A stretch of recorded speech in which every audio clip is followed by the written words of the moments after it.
Alright guys, got a quick mail day. This is a little bit different than my TTM series that I had been putting out. This is going to be just a standard mail day. I've been buying a lot of vintage, specifically stuff to get signed for the most part through my TTMs that I'm doing. But sometimes when you're doing that and you want to combine shipping, you end up buying some other stuff too. And that's kind of how some of these fell into place. But I did pick up this 73 Fred Blitnikoff.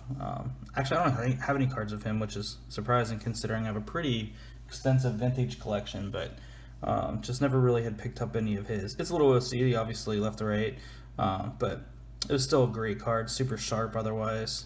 And like I said, I just kind of added it to the card as I was buying other cards that I wanted. Outside of vintage, I did pick up this modern card.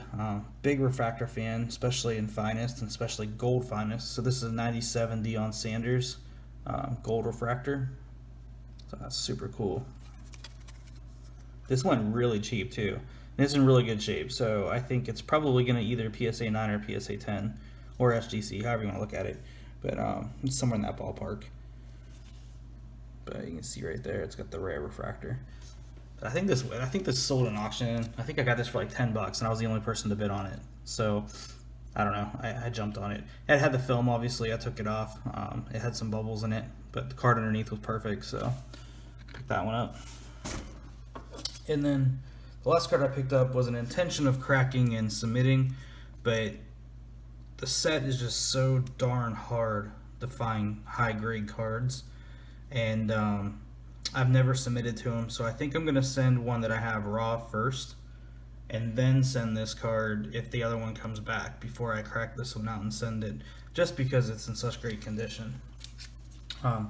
It's right here. It's Mercury Morris, so this 71 tops.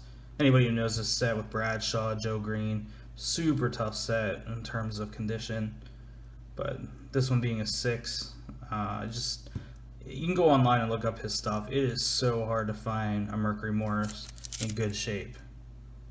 That isn't really beat. You can even see the back. It's kind of like almost miscut. But the other one that I have that's raw is definitely miscut on the back as well. The front's pretty good on that one, but not as good as this. So I just think it's a cool card. It's, you know, you got like the fence in the background and some building and like, I don't know, it's just cool. Just, you know, this thing just screams 70s. Anyway, I hope you guys enjoyed it. Have fun out there collecting.